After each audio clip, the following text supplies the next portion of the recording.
of all, thanks for coming in. You talk about sort of the problems that's going on, or the elephant in the room, and you want significant change. And in a few words, like, what do you call the likes of the elephant in the room, or the problems? And what's the change that you want? Can I get an answer? I'll just do quick fire with you for a few minutes. I'll take that, Mr. Chairman. So there you go. Is the mic on? Yeah, thank you, Deputy Fitzmaurice. And I think from the last opening statements, the elephant in the room, as you know and we all know, is two doors down. It's the Department of Agriculture, it's the Forest Service Management. And the Chairman mentioned it's the lowest since 1946. And that is down to the Forest Service Management, because they've been in here 5 or 6 times, and they're telling you they're doing this and they're doing that and doing the other, and they're blaming environmental conditions. They blame everyone. But they have to be given their chance, in fairness, since the new European Court of Justice rulings, and it's all to do with the Habitats Directive, which I know. Hold on now. The European Court of Justice, I don't buy that rule. I know you don't, but I'm just the point is that, because the point is though, I dealt with the Habitats Directives in 2010 and 11, and I'm sure the Department could deal with it before that. So I know that, and I agree with you, Deputy Fitzmaurice. But the point I'm making is the Forest Service Management, and it's down to 2 or 3 positions. The 2 senior inspectors, the head of environment and assistant secretary. They're the people that make the decisions. Ministers, as you know, come and go, and the minister has no power over these, and we can see that. And they have led us to where we are. That's the elephant in the room. And the significant change is this: we need that to be changed. The decision makers have to be changed, because they have proven over the last number of years, which you hear in this room, and everyone here and everyone on the screen has asked them questions. Oh, we're doing this, we're doing that. They're not able to adapt, and that's why I mentioned the Habitats Directive, Deputy Fitzmaurice, because they're not able to adapt to the rules. Yeah, but like the Forest Service have basically issued a new licensing plan, and do you not think that this plan is going to work? Or I'll pass that over to my colleague, Paddy Bruton, because he has done more analysis on that. Thank you, Deputy. We don't believe the plan is going to work. We've no faith in the plan. There's no merit in the plan. And we don't for the following reasons. The industry need in excess of 7,000 licences per year. That's understood. That's known. 7,000? 7,000. The target in the plan... Private sector, the public sector? Complete, entire. In excess of 7,000. The target in the plan is 5,000... Just before you go any further, 7,000 licences. 7,000 licences, is that for felling and planting, or what is it? It's from felling, planting and the support schemes. Right. Okay.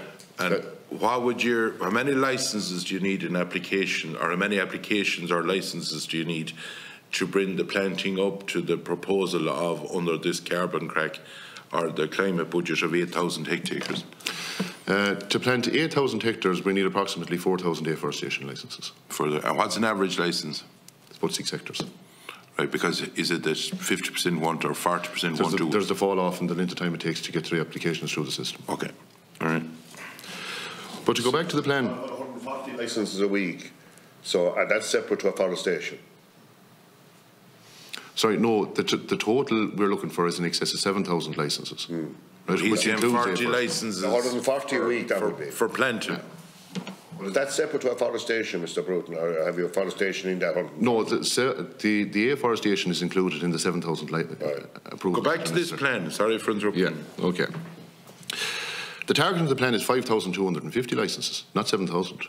And 5,250 licences is less than the department issued in 2019.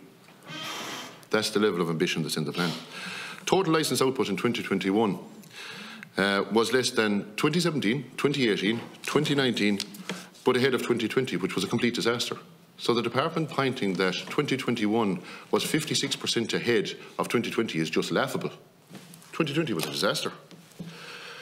The plan expects to have 3,000 files in the system at the end of 2022.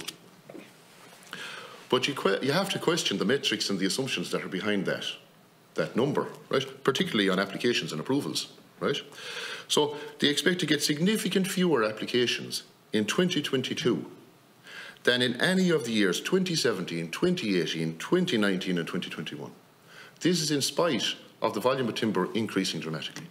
They expect to get fewer applications. On planned licensing delivery output, They expect to issue 1,040 afforestation licences. They're already failing on that after the first quarter of the year. On private felling licences, they expect to issue more felling licences in 2022 than in any of the years 2017, 2018, 2019, 2020 or 2021.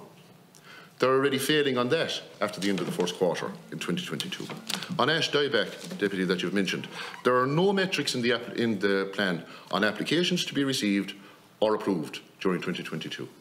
On native woodland conservation, no metrics on applications to be received or approved in the plan. Nothing about aerial fertilisation licences, nothing about native woodland improvement approvals in the plan. So are all of these assumptions just very convenient to painting a rosy picture as to a reduction in files at year end in the plan? The Department have recently claimed that they're 99% on target to the plan. 99%. They are not for the private sector. Nowhere near it for the private sector. So our question is twofold. How could anyone have faith in this plan? How could anyone have any merit in this plan?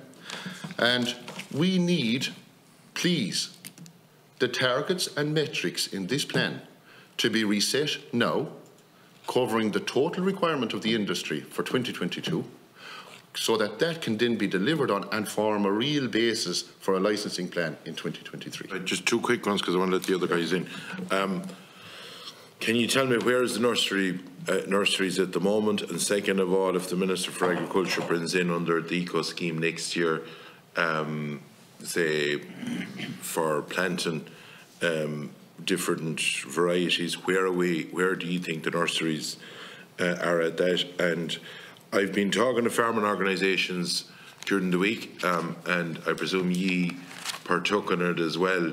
Basically, the new plan going forward, I think there's a draft document on show at the moment in relation to legislation and the way that we're going to be trying to plant trees.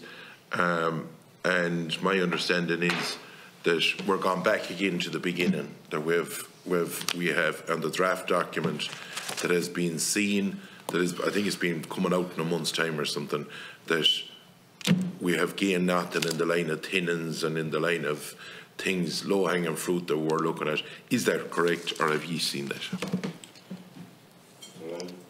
Thanks, Deputy. I'll take the question on your concerns about the nurseries. It's very, very simple. The nurseries produce plants 3 years ahead of each planting season. We pitch our production on the programme for government deforestation targets. The reality is the nurseries would be wiped out and gone by now because of the fall in deforestation numbers. We would have made it very clear to the department over the last number of years that, the same as the industry, if the level of planting dipped below 6,000 hectares, we're in serious trouble. So the reality is we should actually be finished and gone now. And what is keeping going? Scotland. What has happened in Scotland is, and I'll be very quick, Scotland did the McKinnon review of their licensing system. They implemented it. So they went from 2016 of planting 4,000 hectares to up now to the last 2 and 3 years of planting 10 and 12,000 hectares a year. So then their deforestation increased, ours dropped the other way. So we're exporting millions of saplings now to Scotland, which otherwise would be destroyed. What we've done in Ireland is, we did the McKinnon review, handed it to the Minister in 2019, and we have done nothing since.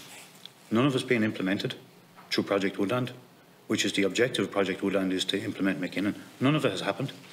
Deforestation levels are still going down, but from the point of view of where the nursery is today, and that's why we're putting a lot of trust and faith in ye politicians, is that we actually sow our seed in late April, early May for the forestry programme 3 years down the line. The nursery makes that solo leap of faith on its own. There is no interaction with the department on what species will be required, what level of planting will be done, because they don't know. And if you doubt me, you can ask them yourselves. They have no idea what's being planted next week, let alone in 3 years' time. So that's the position of the nurseries. It's a solo run. As it happens, we are... Can you elaborate on the legislation, or do you know about... I just finished on the nurseries and I'll pass the legislation over to one of my colleagues. We're setting our production for 8,000 hectares of afforestation in 3 years' time, with a mix of 60% commercial, 40% broadleaf. That's where we see the market going, and that's what we're hoping for. So that's where production is set. I'll just take this one, yeah. I'll just take, well, on the legislation that's done by Deputy Fitzmaurice, it's not out yet and it's a bit unclear. But what I will say about it is to follow on from... Well, the draft document has been seen by, I think, farmer organisations. Well, I don't think any of us have seen it, but whether we've seen it or not, I'll answer it quietly different and along the same lines as Tig has said with the plant in the nursery. That document, like everything else that comes out from the department, they don't consult. They do not consult. They talk about consulting. But the three top people in, or the top positions in the department, the two senior inspectors and the head of environment and the assistant secretary, they'll push that out to the way they want it. They've done it with the mid-term review. They've done it with Rust scheme. They all failed. They brought a project plan. They brought so many things and they never consulted and they all failed. And I'd be fairly confident, Deputy Fitzmaurice, the legislation that you're talking about, when they do bring it in, it won't deliver what we need and what we are saying today is required to be delivered, because they do not understand what they want themselves. One question is, in the report you just glossed over there a small bit, how many recommendations was in that, when was it published, and how many of them recommendations being implemented? I take that, Chair, and very good question. There's 21 recommendations in McKinnon's report, and it was issued in November 2019, and to date there's probably 3 of the recommendations that I could point to have been. One of them would have been to introduce fees for appeals, and another one would have been to increase staffing levels in the department.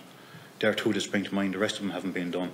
Because we put a lot of stock in this room here on the McKinnon report, and we got this lady in to implement it. I can't think of her name now. O'Hara, and that lady was implemented. And I'm very disappointed to hear that, you know, after that length of time, that we still only have 3 out of 21 implemented. Can I finish by just saying, I'm a member of Working Group 1 of Project Woodland. Our group alone have met 25 times. There's huge level of frustration within the group. After 25 meetings, we actually haven't achieved anything. And I'm often speaking to people in the industry, that's replicated across the 4 working groups. Say that again, after 25 meetings? We've had 25 meetings, we've achieved nothing in 25 meetings. That's one group, sorry. That's one group. The other groups have all met separately, and the Forestry Policy Group meets as a whole, which is the 4 groups meeting together. Okay, I'm going to lean